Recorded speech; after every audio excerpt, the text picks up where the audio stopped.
Have you ever been called the smart one your entire life? But now, as an adult, you find yourself thinking, the smart kid now is lost. Maybe you used to ace every test, collect every award, everyone expected you to succeed. So why does adulthood feel so overwhelming, confusing, and lonely? If you've ever wondered why things seem so much harder now when they always seemed so easy in school, you're not alone. Today, we're going to talk about why life after being labeled the smart kid can feel so disorienting and what you can do about it. If you're looking to build a growth mindset, learn from real stories, and master the skills that help people truly thrive, make sure you hit that subscribe button and turn on the notification bell so you never miss an episode here on the Growth Mindset Project. Let's rewind a bit. For a lot of us, the gifted kid identity starts really young. Maybe you were the student collecting perfect attendance awards, racking up math Olympiad medals, and being told over and over how smart you are. What feels like encouragement at first turns into something unexpected, a heavy pressure. You're not just achieving now, you're maintaining an image. I remember that thrill turning into anxiety every time an achievement didn't feel like a celebration, but more like a sigh of relief. Thank goodness, I'm still the smart one. The joy of success faded, replaced by a desperate need just to avoid slipping up. In high school, it gets dialed up even more. It wasn't just about grades anymore. You carefully curated this persona, the perfect student who excelled in every AP class, played varsity sports, held a leadership position, dated just the right person. When people asked how you did it all, you'd smile and pretend it came naturally. You'd brag about how you barely studied, even when you worked yourself to the bone. The truth was less glamorous. The facade was everything. The only thing scarier than falling short was letting anyone see you try and actually struggle. This is the hidden curse of being the smart kid, the idea that things should come easy or you don't really deserve the label. That leaves zero room for struggle and absolutely no tolerance for failure. The first time I got a B+, not even a bad grade, my world cracked open. It wasn't just a grade anymore. It was evidence that maybe I wasn't naturally gifted at all, and that terrified me. So what did I do? I started avoiding anything that might expose me to that feeling again. I only tried things I could excel at, stayed away from challenges that seemed risky, and hid my curiosity behind safe choices.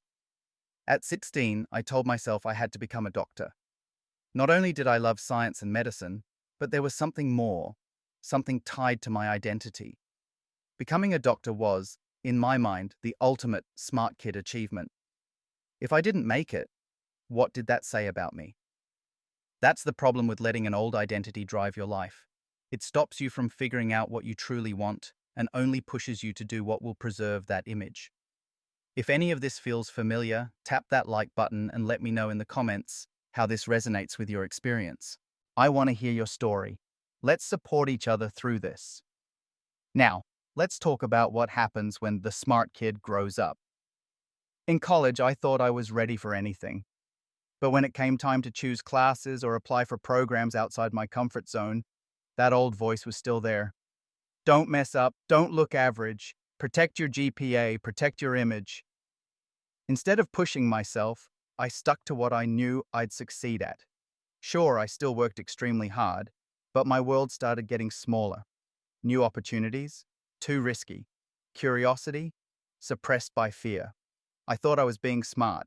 Turns out I was just scared. You see, that's the real trap. The smart kid now is lost. Not because they're not capable, but because their world slowly narrows down to only what feels safe. They stop learning, growing, and risking. They trade their curiosity and their growth for safety and reputation. And the cost?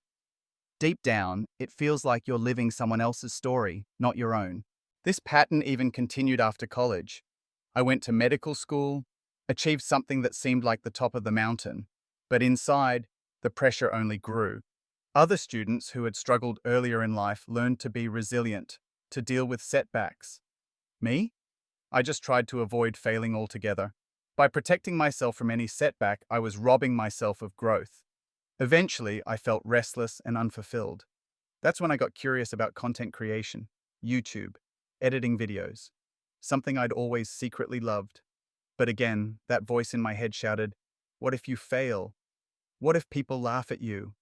Or worse, what if nobody even pays attention? So instead of sharing my work, I just planned endlessly. I never published. I told myself, oh, I could be successful if I wanted to, I'm just too busy. The truth? I was afraid to find out I might not be as special as I always believed. Then, I made one small change. I shared a few of my videos somewhere safe, with my patients, privately. Their positive feedback sparked something. For the first time, I realized the risk of putting myself out there was worth the potential to help someone else. That inspired me to finally publish publicly. Yes, there were negative comments, and they stung. But overwhelmingly, I saw that I helped far more people than I upset. The math was clear. And for the first time, doing the scary thing led to genuine fulfillment. That's the lesson most of us smart kids miss. Discomfort isn't the enemy. Mistakes, learning, and risk is where real growth happens. When you avoid them, you just postpone the struggle and end up shrinking your life and your opportunities. Take a second. Hit like if any of this is opening your eyes, and don't forget to subscribe and comment below with your story. There are so many of us walking this same path. Eventually, I reached a crossroads. My YouTube channel started to grow, but I was burning out from juggling medicine and content creation. I had to make a choice. Stick with my safe, prestigious job or take a leap into something uncertain. To most people, quitting the ultimate smart kid achievement, the job I'd spent my entire life working for, seemed ridiculous. I got plenty of negative reactions, friends, parents, even viewers. I was terrified. If I walked away, did that mean I wasn't smart anymore? Was I letting everyone down? But here's what happened. When I finally quit, it felt like diving into a cold pool. Terrifying for a moment and then profoundly freeing. For the first time, I could fail as much as I wanted to, and nothing terrible happened. The world didn't end. That old smart kid identity, it dissolved, and in its place was a sense of possibility. The fear faded. I was free to follow curiosity, no longer trapped by reputation. Now, when I mentor students or creators, I see the same fears, clinging to identities that no longer serve them, whether it's being a perfect student, a safe employee, or a gifted kid who's always supposed to succeed. But the world is changing fast. AI is transforming industries. Safe paths are disappearing. The truth is, if you're not learning or growing, you're getting left behind. Today, I embrace learning through creating, because the highest form of learning isn't just reading books, but sharing, teaching, and making something new. That's why content creation pushed me forward. It forced me to learn constantly and adapt. Even as algorithms change, as jobs shift and new challenges arise, people who keep learning, who aren't afraid to create and fail, will thrive. Our YouTube channel's journey is proof. We've tried new content types, brought in new people, launched new projects, and a lot of them failed. But every failure, if you let it, is fuel for your next success. You just have to be willing to step outside your comfort zone. Maybe you're watching this and feeling stuck by your smart kid label, worried that you're not living up to your potential, afraid to let go of perfection. I want you to know, you don't have to wait until life forces you to let go. You can start redefining your path right now. Don't let fear or your old image hold you back. There is so much more to you than anyone's expectations or your own past achievements. Your ability to ask, to try, to fail, and to learn again, that's where your real potential lives. The smart kid now is lost, sure, but only if you define yourself by your past. If you're willing to get lost, you just might find your real self.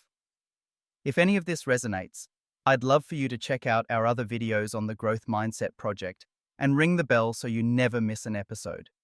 Your journey is just getting started, and I can't wait to see where it takes you.